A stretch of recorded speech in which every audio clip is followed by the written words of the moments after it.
السلام علیکم محترم سامعین، آج کا میرا عنوان ہے ایک تھی مانو بلی جو کسی کی چہیتی یا لاڈلی نہ تھی۔ اس نے شہر کے کباڑ خانے میں آنکھ کھولی اور پھر اپنی ماں اور دوسرے بہن بھائیوں کے ساتھ مختلف جگہوں کی تبدیلی کے بعد ایک قصاب کی دکان کے پاس گندے نالے پر رہنے لگی۔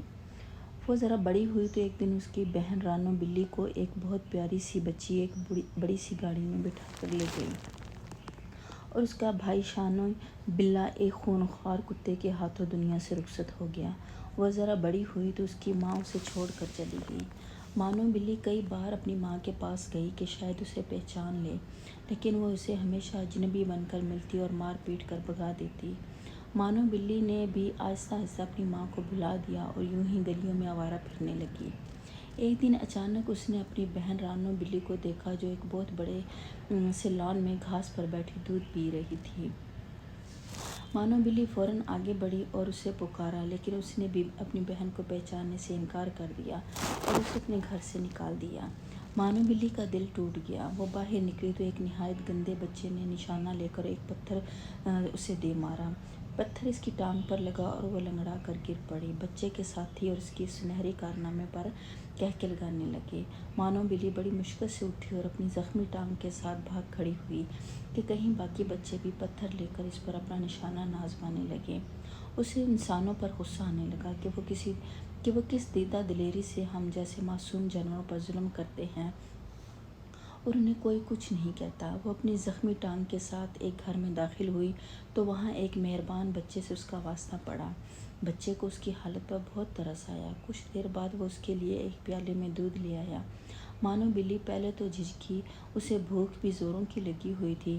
اس نے بچے کی طرف دیکھا جو دور جا کر کھڑا ہوا تھا۔ مانو بلی نے تھوڑا سا دودھ پیا تو اس کی بھوک اور زیادہ جاگ اٹھی۔ اس نے جلدی ہی سارا دودھ پی لیا اور لیٹ گئی۔ بچہ اسے پچکارتا ہوا آگے بڑھا اور بڑے مہربان ہاتھوں سے اس کی زخمی ٹانگ ٹٹولی۔ پھر وہ اندر چلا گیا تو مانو بلی نے بھاگنے کا سوچا، مگر اپنے اس نئے مہربان دوست کو چھوڑنے کا اس کو جی نہ چاہا۔ آخر بچہ آیا تو اس کے ہاتھ میں مرہم پٹی تھی۔ مرہم پٹی ہونے کے بعد مانو بلی کو کچھ سکون ہوا تو وہ سو گئی۔ اگلے دن بچہ اسے اپنے گھر کے اندر لے گیا۔ اس کے والدین بھی مانو بلی کو مہربان اور اچھے معلوم ہوئے، چنانچہ جلد ہی وہ اس گھر میں گھر کے ایک فرد کی طرح رہنے لگی۔ مہربان بچہ اسے لے کر باہر جاتا، اس کے لیے اس کی پسندیدہ غذائیں لاتا، اسے صاف ستھرا رکھتا۔ مانو بلی کا دل وہاں لگ گیا۔ ان سب کی مہربانیوں کا صلہ اس نے یہ دیا کہ اس گھر میں سے تمام چوہوں کو گھر چھوڑنے پر مجبور کر دیا۔ لال بیگ اور دوسرے کیڑے مکوڑے بھی اس نے ختم کر ڈالے۔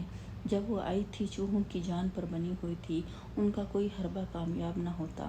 مانو بلی جھٹ انہیں پکڑ لیتی اور کھا جاتی۔ اچھا کھانا، آرام اور سب کی توجہ ملنے لگی تو مانو بلی آہستہ آہستہ کام چور ہونے لگی۔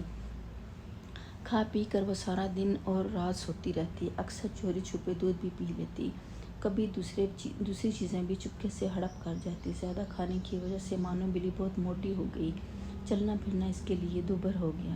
ایک روز چوہوں نے باورچی خانے پر ہلہ بولا تو مانو بلی ان کے پیچھے دوڑی، مگر جلد ہی تھک گئی۔